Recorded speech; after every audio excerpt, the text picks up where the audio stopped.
Lau with a ground ball to second. Frazier, one. Henderson, exploding! Enjoy the view from the top. The trade deadline is a week away, and the Baltimore Orioles have the best record in the American League. Last year, the Orioles dealt Jorge Lopez and Trey Mancini at the deadline, but now, leading the AL East, it seems like a golden opportunity for the O's to be buyers. The roster doesn't have any glaring needs, but that shouldn't stop the Orioles from looking to improve. We'll start with the starters. Kyle Bradish has a sneaky 3.05 ERA.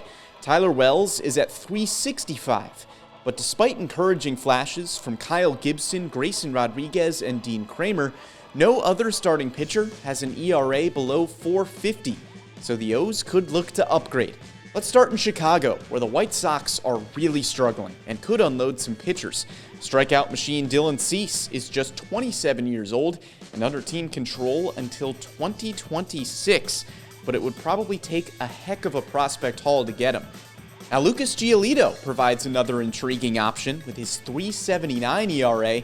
That number has been hovering right around the 3.50 mark for 4 of the last 5 seasons.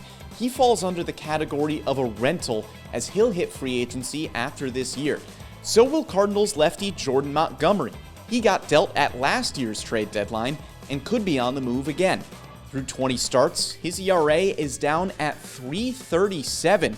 Induces weak contact, doesn't walk a lot of guys, good changeup, kind of a John Means sort of profile. And speaking of pitching, how about the bullpen? On the surface, it may not look like an area of need. According to Fangraphs, O's relievers have combined for the best WAR in baseball among bullpen groups, and the bullpen ERA, that's tied for 6th best in the game. Felix Bautista looks like the best closer in baseball, so that's certainly not a need. But contending teams always add arms, and the Orioles have already proved to be no different. Baltimore addressed this need in part with the addition of Shintaro Fujinami, but could Mike Elias and company go back to the well? Names like Daniel Bard, Scott Barlow, and Jason Foley present intriguing options. And how about David Robertson? The Mets are underperforming and probably won't trade away their big pieces. The rentals, though, they could be on the move, and it wouldn't hurt to bring in a guy who's been to the playoffs in 8 different seasons. And finally, how about a bat?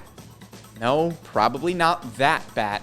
But if the Orioles really wanted to make a splash, what about a name like Cody Bellinger? The former MVP is hitting close to 320 with a 920 OPS, and he's in the 89th percentile for outs above average roaming center field.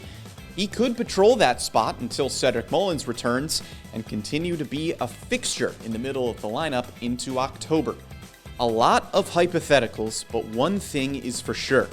Baltimore could win just about any bidding war they want with the best farm system in baseball. Mike Elias and company are in uncharted waters as potential buyers at the deadline, and the right moves could put the Orioles one step closer to playoff baseball.